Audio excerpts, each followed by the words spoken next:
जरा ईमानदारी से अपनी जिंदगी को भीतर से देखिए। आप रोज समय पर उठते हैं, काम पर जाते हैं, जिम्मेदारियां निभाते हैं, परिवार के लिए सोचते हैं, भविष्य सुरक्षित करने की कोशिश करते हैं। फिर भी मन के किसी कोने में एक सवाल बार बार उभर आता है कि इतनी मेहनत करने के बाद भी जिंदगी आगे क्यों नहीं बढ़ रही?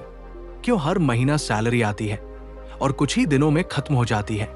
क्यों साल बदलते जाते हैं लेकिन लाइफस्टाइल वही रहता है, अलार्म वही रहता है, प्रेशर वही रहता है और सपने धीरे धीरे प्रैक्टिकल बनने के बजाय पोस्टपोन होते जाते हैं।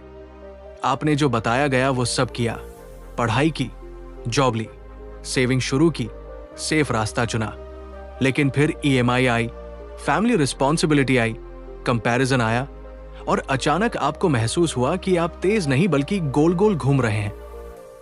अब जरा इमेजिन कीजिए, अगर आपने ये ऑडियो बुक नहीं सुनी तो 5 साल बाद भी आप वही सवाल पूछ रहे होंगे कि बस थोड़ा और टाइम चाहिए। लेकिन अगर आपने इसे ध्यान से सुना और जो सोच बदली यहां दिखाई जा रही है उसे अप्लाई किया, तो वही मेहनत एक सिस्टम में बदल सकती है।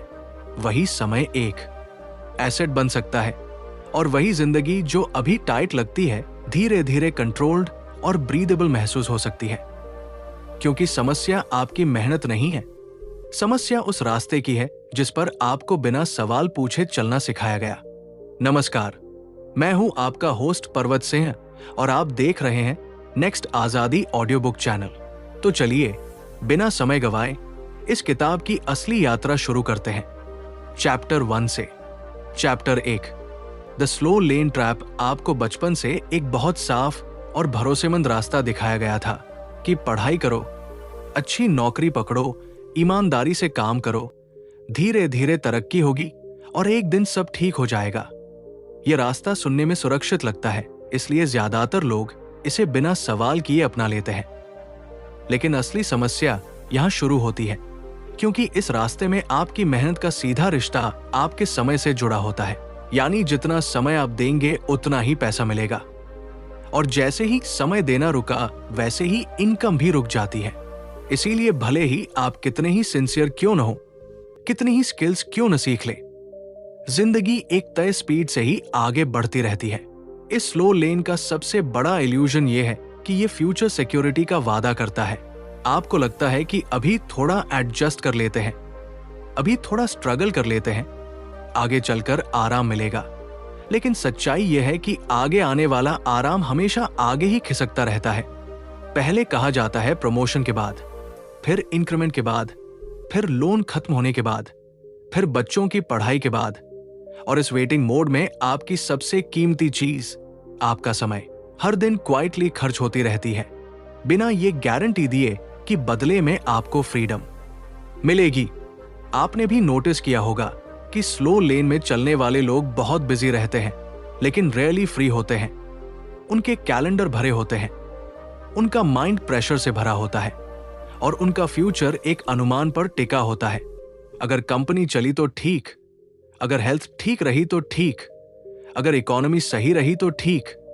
यानी आपकी जिंदगी के बड़े फैसले आपके कंट्रोल में कम और एक्सटर्नल सिस्टम के कंट्रोल में ज्यादा होते हैं। और यही वो ट्रैप है जिसे ज्यादातर लोग समझ ही नहीं पाते, क्योंकि वे इसे नॉर्मल लाइफ मान लेते हैं। इस रास्ते में मेहनत की कमी नहीं होती, कमी होती है डायरेक्शन की। क्योंकि स्लो लेन आपको यह सिखाता है कि पहले टाइम दो, फिर पैसा मिलेगा। जबकि असली सवाल यह होना चाहिए कि क्या आप ऐसा सिस्टम बना रहे हैं जो आपके बिना भी वैल्यू क्रिएट कर सके। लेकिन यह सवाल कभी पूछा ही नहीं जाता, न स्कूल में, न जॉब में, न सोसाइटी में। इसलिए लोग पूरी ईमानदारी से गलत गेम खेलते रहते हैं और जब नतीजे नहीं आते तो खुद को ब्लेम करने लगते हैं। यह चैप्टर आपको यह समझाने के लिए नहीं है कि जॉब गलत है या मेहनत बेकार है, बल्कि यह दिखाने के लिए है कि अगर आपकी पूरी फाइनेंशियल लाइफ सिर्फ सैलरी और टाइम एक्सचेंज पर टिकी है, तो आप चाहे जितने अच्छे इंसान क्यों न हो, आप एक ऐसी रेस में फंसे रहेंगे जहां जीत का मतलब सिर्फ थोड़ा कम थक जाना होता है, पूरी आजादी नहीं। और जब तक आप इस स्लो लेन ट्रैप को पहचानते नहीं, तब तक आप उससे बाहर निकलने की सोच भी नहीं सकते। Chapter 2, time is the real currency. ज्यादातर लोग ये मानकर चलते हैं कि पैसा सबसे बड़ी करेंसी है, इसलिए पूरा फोकस इसी पर रहता है कि इनकम बढ़े, सैलरी बढ़े, सेविंग बढ़े। लेकिन बहुत कम लोग ये महसूस करते हैं कि पैसा तो दोबारा कमाया जा सकता है, जबकि समय एक बार निकल गया तो वह किसी भी प्राइस पर वापस नहीं आता। और यही वजह है कि जो लोग समय को हल्के में लेते हैं वे पूरी जिंदगी पैसा चेस करते रहते हैं, जबकि जो लोग समय की वैल्यू समझ लेते हैं वे पैसा नहीं, सिस्टम बनाते हैं। आप अगर अपनी रोजमर्रा की जिंदगी देखें तो पाएंगे कि दिन का ज्यादातर हिस्सा ऐसे कामों में चला जाता है जिनका लॉन्ग टर्म कोई कंपाउंडिंग इफेक्ट नहीं होता। सुबह से शाम तक बिजी रहने के बावजूद जिंदगी की स्पीड वही रहती है, क्योंकि स्लो लेन में समय सिर्फ खर्च होता है, इन्वेस्ट नहीं होता। और यही सबसे बड़ा फर्क है मेहनत और प्रोग्रेस के बीच। मेहनत आपको थका सकती है, लेकिन प्रोग्रेस आपको आगे बढ़ाती है। यहां एक सटल लेकिन लाइफ चेंजिंग बात समझने की जरूरत है कि जब आपकी इनकम सीधे आपके टाइम से जुड़ी होती है तब हर छुट्टी आपको नुकसान लगती है, हर आराम गिल्ट पैदा करता है और हर बीमारी डर बन जाती है, क्योंकि जैसे ही आप रुके इनकम भी रुक गई। इसीलिए ऐसे लोग कभी मेंटली रिलैक्स नहीं हो पाते, भले ही वे फिजिकली घर पर क्यों न हो। उनका माइंड हमेशा next working hour, next task, next month की टेंशन में फंसा रहता है। अब जरा इमेजिन कीजिए एक ऐसी जिंदगी जहां आपने कोई ऐसा काम किया है जो एक बार एफर्ट मांगता है लेकिन बार बार वैल्यू देता है, जहां आपका समय सिर्फ इनकम पैदा करने में नहीं बल्कि सिस्टम को इंप्रूव करने में लगता है, और वही सिस्टम धीरे धीरे आपके बिना भी काम करना सीख लेता है। इस पॉइंट पर पैसा आपका मास्टर नहीं रहता बल्कि रिजल्ट बन जाता है, और आप पहली बार महसूस करते हैं कि आप समय के पीछे नहीं भाग रहे, समय आपके लिए काम कर रहा है। समस्या ये नहीं है कि आपके पास समय कम है, समस्या ये है कि आपको कभी ये सिखाया ही नहीं गया कि समय को एसेट की तरह कैसे ट्रीट किया जाए। स्कूल ने मार्क्स सिखाए, जॉब ने प्रोसेस सिखाया, सोसाइटी ने सेफ्टी सिखाई, लेकिन किसी ने ये नहीं सिखाया कि अगर आपकी पूरी लाइफ आउली वैल्यू पर बेस्ड है तो आप फ्रीडम नहीं खरीद सकते, चाहे आप कितने ही डिसिप्लिन क्यों न हो। और इसी रियलाइजेशन से स्लो लेन की दीवारों में पहली दरार पड़ती है। इस चैप्टर का असली मकसद आपको गिल्ट देना नहीं है बल्कि क्लैरिटी देना है, क्योंकि जब आप ये समझ लेते हैं कि टाइम ही असली करेंसी है, तब आप ये सवाल पूछना शुरू करते हैं कि मैं आज जो कर रहा हूं क्या वो फ्यूचर में भी वैल्यू देगा। और यही सवाल आपको धीरे धीरे उस सोच की तरफ ले जाता है जहां इनकम टाइम से नहीं इंपैक्ट से जुड़ने लगती है। Chapter 3, the difference between job mindset and owner mindset. ज्यादातर लोग ये नहीं समझ पाते कि जॉब माइंडसेट और ओनर माइंडसेट का फर्क सैलरी या डेजिग्नेशन का नहीं बल्कि कंट्रोल का होता है। जॉब माइंडसेट में आप अपना बेस्ट देते हैं, लेकिन डायरेक्शन किसी और के हाथ में होती है। आपके काम का क्या उपयोग होगा, उसका फ्यूचर क्या होगा और उससे कितना वैल्यू निकलेगा, ये सब डिसीजन सिस्टम करता है, और आप उस सिस्टम के अंदर अपना रोल निभाते हैं। इसलिए भले ही आप मेहनती हो, लॉयल हो, टैलेंटेड हो, फिर भी आपकी ग्रोथ की सीलिंग पहले से तय रहती है। ओनर माइंडसेट यहां बिल्कुल उल्टा सोचता है। वो ये नहीं पूछता कि मुझे कितना पैसा मिलेगा, वो ये पूछता है कि मैं कितनी वैल्यू क्रिएट कर सकता हूं। जॉब माइंडसेट सिक्योरिटी ढूंढता है, ओनर माइंडसेट कंट्रोल ढूंढता है, और यही वजह है कि जॉब माइंडसेट में रिस्क का मतलब इंस्टेबिलिटी होता है, जबकि ओनर माइंडसेट में रिस्क का मतलब डिपेंडेंसी से बाहर निकलना होता है। फर्क सिर्फ पर्सपेक्टिव का है, रियलिटी वही रहती है। भारतीय मिडिल क्लास लाइफ में यह फर्क और भी गहरा हो जाता है, क्योंकि बचपन से आपको यही सिखाया जाता है कि रिस्क मत लो, सेफ रहो, जो मिल रहा है उसी में खुश रहो। इसलिए जॉब माइंडसेट गिल्ट फ्री लगता है और ओनर माइंडसेट डेंजरस लगता है। लेकिन सच ये है कि जॉब माइंडसेट आपको एक ऐसे रास्ते पर डाल देता है जहां आपकी पूरी फाइनेंशियल लाइफ किसी और की पॉलिसी, किसी और के डिसीजन और किसी और की स्टेबिलिटी पर टिकी होती है, जिसे आप कंट्रोल नहीं कर सकते। आपने नोटिस किया होगा कि जॉब माइंडसेट वाले लोग फ्यूचर की प्लानिंग सैलरी के हिसाब से करते हैं, next increment, next appraisal, next posting, और इसी सर्कल में उनका कॉन्फिडेंस भी कंडीशनल बन जाता है। जबकि ओनर माइंडसेट वाले लोग फ्यूचर की प्लानिंग सिस्टम के हिसाब से करते हैं। वे पूछते हैं कि ये काम स्केल होगा या नहीं, ये वैल्यू रिपीट होगी या नहीं, और क्या ये मेरे बिना भी सर्वाइव कर पाएगा। इसलिए उनका कॉन्फिडेंस एक्सटर्नल अप्रूवल पर नहीं बल्कि इंटरनल क्लैरिटी पर टिका होता है। ये चैप्टर आपको ये कहने के लिए नहीं है कि आप तुरंत जॉब छोड़ दें या सब कुछ दांव पर लगा दें, बल्कि ये दिखाने के लिए है कि जब तक आपकी सोच पूरी तरह जॉब माइंडसेट में लॉक्ड रहेगी, तब तक आप स्लो लेन से बाहर निकलने के बारे में सोच भी नहीं पाएंगे, क्योंकि फास्ट लेन का दरवाजा बाहर नहीं, आपके सोचने के तरीके के अंदर खुलता है। और जैसे ही आप कंट्रोल की वैल्यू समझने लगते हैं, वैसे ही आपकी डिसीजंस बदलने लगती है। Chapter 4, income without scale is a trap. ज्यादातर लोग जब स्लो लेन से बाहर निकलने के बारे में सोचते हैं तो वे सबसे पहले इनकम बढ़ाने के तरीकों पर ध्यान देते हैं। Overtime, freelancing, side work, extra projects. और शुरू में ये सब सही भी लगता है क्योंकि पैसा थोड़ा बढ़ जाता है, लेकिन असली प्रॉब्लम यहां छुपी होती है कि इनकम तो बढ़ती है पर दिन फिर भी सिर्फ 24 घंटे का ही रहता है। और जैसे जैसे काम बढ़ता है वैसे वैसे थकान, प्रेशर और डिपेंडेंसी भी बढ़ती चली जाती है। इसलिए कुछ समय बाद आपको महसूस होता है कि आप पहले से ज्यादा कमा रहे हैं, लेकिन पहले से ज्यादा फंस भी गए हैं। इनकम विदाउट स्केल का मतलब होता है ऐसी कमाई जो सिर्फ आपकी मौजूदगी पर चलती है। आप काम करेंगे तो पैसा आएगा, आप रुकेंगे तो पैसा रुक जाएगा।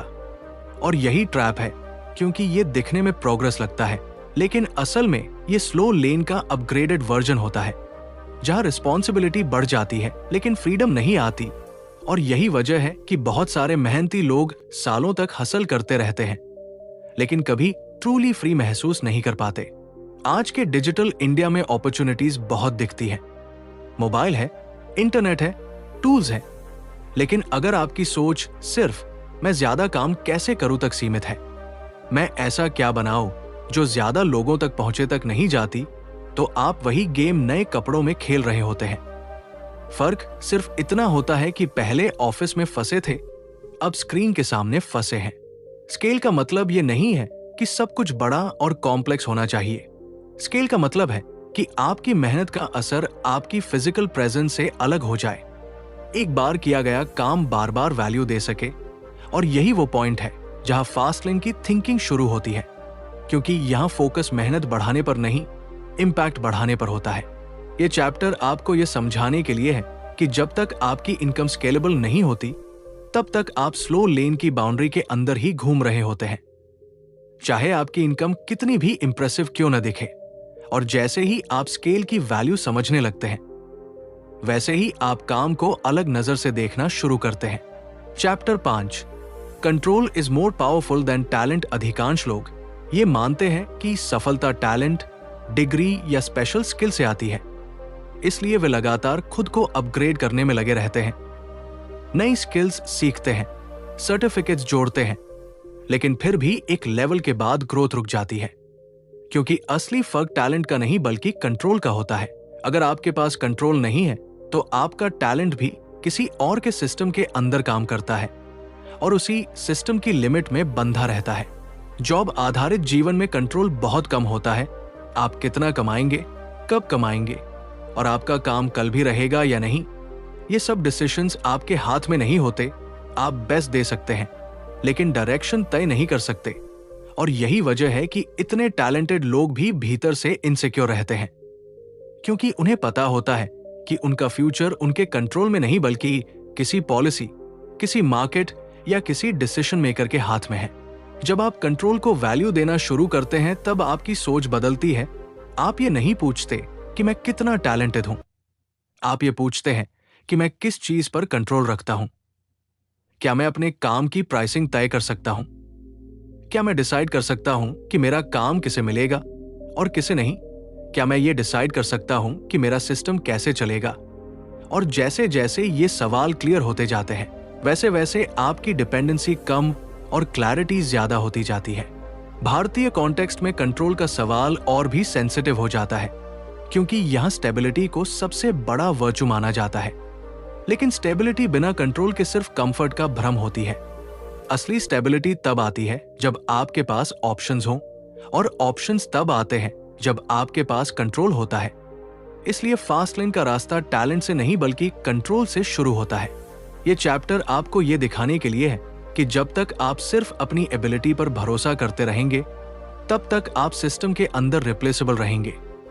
लेकिन जिस दिन आप कंट्रोल बिल्ड करना शुरू करते हैं उसी दिन से आपकी मेहनत की डायरेक्शन बदल जाती है और आप स्लो लेन से बाहर निकलने की असली तैयारी करने लगते हैं। Chapter 6 the fast lane thinking. ज्यादातर लोग फास्ट लेन शब्द सुनते ही उसे जल्दी पैसा कमाने, शॉर्टकट लेने या रिस्की गैम्बल समझ लेते हैं, जबकि असल फास्ट लेन थिंकिंग का इन सब से कोई लेना देना नहीं होता। फास्ट लेन का मतलब स्पीड नहीं बल्कि डायरेक्शन होता है। ये उस सोच का नाम है जहां आप ये तय करते हैं कि आपकी मेहनत किस रास्ते पर जाएगी और उसका असर कितनी दूर तक पहुंचेगा, क्योंकि गलत डायरेक्शन में की गई मेहनत चाहे जितनी भी तेज क्यों न हो, आपको वही घुमाती रहती है। फास्ट लेन सोच ये नहीं पूछती कि आज कितना कमा लिया, वो पूछती है कि आज ऐसा क्या बनाया गया जो कल भी वैल्यू देगा। स्लो लेन में फोकस इमीडिएट इनकम पर होता है, जबकि फास्ट लेन में फोकस सिस्टम पर होता है। और यही वजह है कि फास्ट लेन थिंकिंग वाले लोग शॉर्ट टर्म फ्लक्चुएशन से डरते नहीं, क्योंकि उनका भरोसा डेली रिजल्ट पर नहीं बल्कि लॉन्ग टर्म स्ट्रक्चर पर टिका होता है। भारतीय जीवन में फास्ट लेन सोच इसलिए भी अजीब लगती है क्योंकि यहाँ पेशेंस को वर्चू और स्पीड को मिस्टेक माना जाता है। लेकिन फास्ट लेन इम्पेशेंस नहीं सिखाता, वो अवेयरनेस सिखाता है। वो ये दिखाता है कि अगर आप 20 साल एक ही मॉडल पर चलते रहे और फिर भी फ्रीडम नहीं मिली तो प्रॉब्लम आपकी कंसिस्टेंसी में नहीं बल्कि मॉडल में है। और मॉडल बदलना इम्पेशेंस नहीं बल्कि इंटेलिजेंस होती है। फास्ट लेन थिंकिंग में आप कंज्यूमर नहीं क्रिएटर बनते हैं।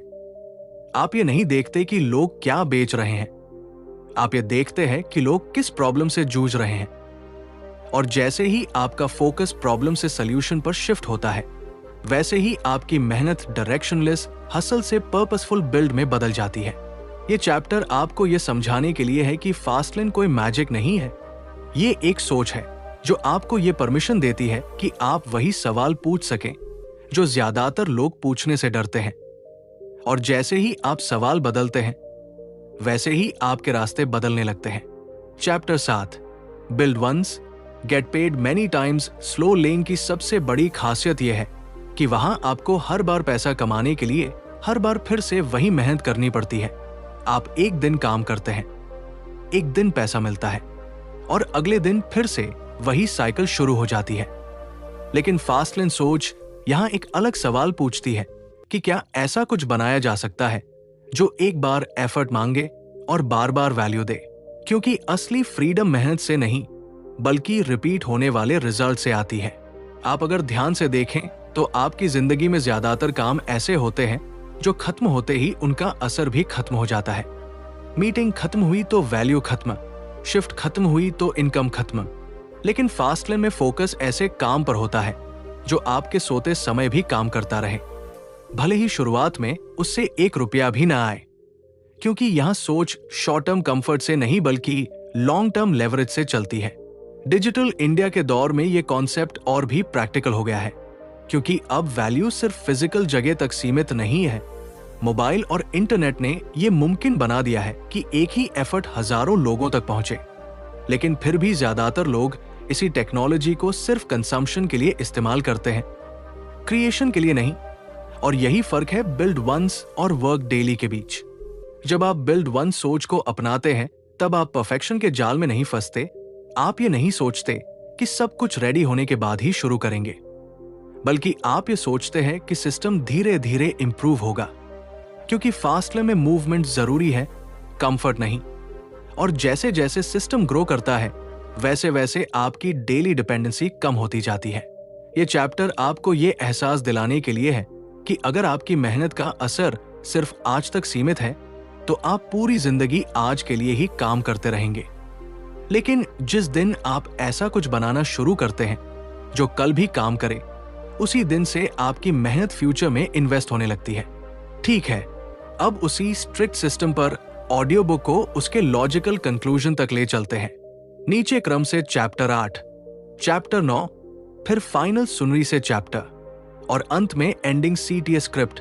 सब कुछ वही टोन, वही फ्लो, वही पैराग्राफ डिसिप्लिन।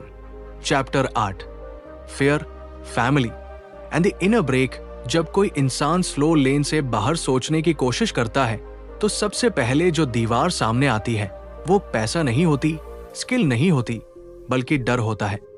असफल होने का डर, गलत फैसला लेने का डर, और सबसे गहरा डर ये कि अगर रास्ता बदला तो लोग क्या कहेंगे। क्योंकि भारतीय जीवन में डिसीजंस सिर्फ व्यक्ति के नहीं होते, वे परिवार, समाज और एक्सपेक्टेशन से जुड़े होते हैं। इसलिए कई बार आप भीतर से जानते हैं कि आप कुछ और करना चाहते हैं, लेकिन बाहर से वही करते रहते हैं जो सेफ दिखता है। फैमिली की चिंता अक्सर प्यार से पैदा होती है। वे आपको खोना नहीं चाहते, रिस्क में नहीं देखना चाहते, इसलिए वे वही सलाह देते हैं जो उन्हें सही लगती है। लेकिन यहां प्रॉब्लम सलाह में नहीं होती, प्रॉब्लम यह होती है कि आप अपने पूरे फ्यूचर की स्टीयरिंग किसी और के डर से चलाने लगते हैं, और धीरे धीरे आपका इनर वॉइस कमजोर और आउटर नॉइज मजबूत होता चला जाता है। फियर का सबसे खतरनाक रूप यह है कि वो आपको रोकता नहीं, वो आपको बिजी रखता है।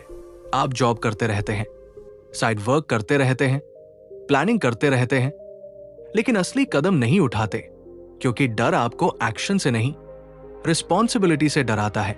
और फास्ट लेन का रास्ता रिस्पॉन्सिबिलिटी मांगता है, ब्लेम फ्री रिस्पॉन्सिबिलिटी। यह चैप्टर आपको यह समझाने के लिए है कि डर को खत्म करना जरूरी नहीं है। डर रहेगा, फैमिली की चिंता भी रहेगी, लेकिन सवाल यह है कि डिसीजन कौन ले रहा है, आपका डर या आपकी क्लैरिटी। क्योंकि जिस दिन क्लैरिटी डर से बड़ी हो जाती है, उसी दिन इनर ब्रेक धीरे धीरे रिलीज होने लगता है। Chapter 9, the wealth formula nobody teachers school और सोसाइटी ने आपको यह सिखाया कि पैसा मेहनत से आता है, लेकिन यह नहीं सिखाया कि पैसा वैल्यू से आता है, और वैल्यू उस समस्या को सॉल्व करने से पैदा होती है जो किसी और के लिए इंपॉर्टेंट है। इसलिए फास्ट लेन सोच सैलरी नहीं, सॉल्यूशन पर फोकस करती है, क्योंकि जहां प्रॉब्लम होती है वही अपॉर्चुनिटी होती है। जब आप वेल्थ को इस नजर से देखना शुरू करते हैं तो आपकी सोच बदल जाती है। आप ये नहीं पूछते कि मुझे क्या आता है, आप ये पूछते हैं कि लोगों को किस चीज की जरूरत है और मैं उसे आसान, सस्ता या बेहतर कैसे बना सकता हूं। यही वजह है कि फास्ट लेन में इनकम ईगो से नहीं, एम्पैथी से पैदा होती है। भारतीय जीवन में प्रॉब्लम्स की कोई कमी नहीं है। टाइम की कमी, क्लैरिटी की कमी, गाइडेंस की कमी, कन्वीनियंस की कमी, और फास्ट लेन सोच इन्हीं गैप्स को अपॉर्चुनिटी में बदलना सिखाती है, बिना किसी शॉर्टकट के, बिना किसी अनएथिकल रास्ते के, क्योंकि लॉन्ग टर्म वेल्थ ट्रस्ट और वैल्यू पर ही टिकती है।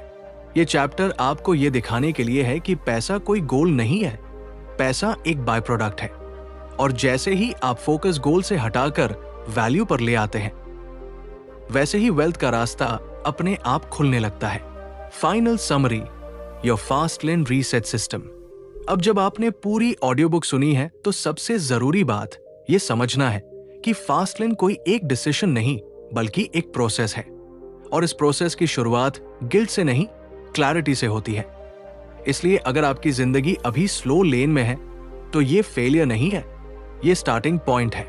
अगले 7 से 10 दिन आपके लिए रीसेट के दिन है।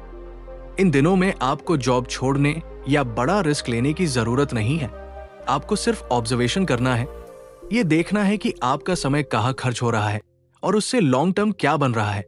हर दिन खुद से एक सवाल पूछना है कि आज जो किया क्या वो फ्यूचर में भी वैल्यू देगा, और अगर नहीं तो क्या उसे थोड़ा भी शिफ्ट किया जा सकता है। सबसे कॉमन मिस्टेक ये होती है कि लोग फास्ट लेन को जल्दी रिजल्ट से जोड़ लेते हैं, और जब इमीडिएट आउटकम नहीं दिखता तो खुद को दोष देने लगते हैं। जबकि सच ये है कि फास्ट लेन का काम फाउंडेशन से शुरू होता है, और फाउंडेशन दिखती नहीं है, लेकिन उसी पर पूरी फ्रीडम खड़ी होती है। अगर कभी आप कंफ्यूज हो, डेमोटिवेटेड हो, या लगे कि आप फिर से स्लो लेन में फिसल रहे हैं, तो खुद को पनिश करने की जरूरत नहीं है। बस रीसेट कीजिए, फिर से वही सवाल पूछिए, और फिर से डायरेक्शन ठीक कीजिए, क्योंकि फास्ट लेन में परफेक्शन नहीं, कंसिस्टेंसी काम करती है। इस ऑडियो बुक का मकसद आपको ओवरनाइट बदलना नहीं था। इसका मकसद आपको यह परमिशन देना था कि आप वही सवाल पूछ सकें जो आपकी जिंदगी को अगले लेवल पर ले जा सकते हैं। और अगर आपने ये परमिशन खुद को दे दी तो रास्ता अपने आप बनता चला जाएगा। इस ऑडियो बुक को अंत तक सुनने के लिए दिल से धन्यवाद। अगर यहां कही गई किसी भी बात ने आपके भीतर कोई सोच बदली हो या कोई सवाल जगाया हो तो उसे कमेंट में जरूर साझा कीजिए, क्योंकि आपकी एक लाइन किसी और के लिए क्लैरिटी बन सकती है। इस वीडियो को उन लोगों के साथ शेयर कीजिए जो मेहनत तो बहुत करते हैं लेकिन दिशा को लेकर कंफ्यूज हैं। चैनल को सब्सक्राइब करें और बेल आइकन दबाएं ताकि अगली ऑडियो बुक आप तक सबसे पहले पहुंचे। और अगली बार फिर मिलेंगे एक नई किताब, एक नई सोच और एक नई आजादी की यात्रा के साथ।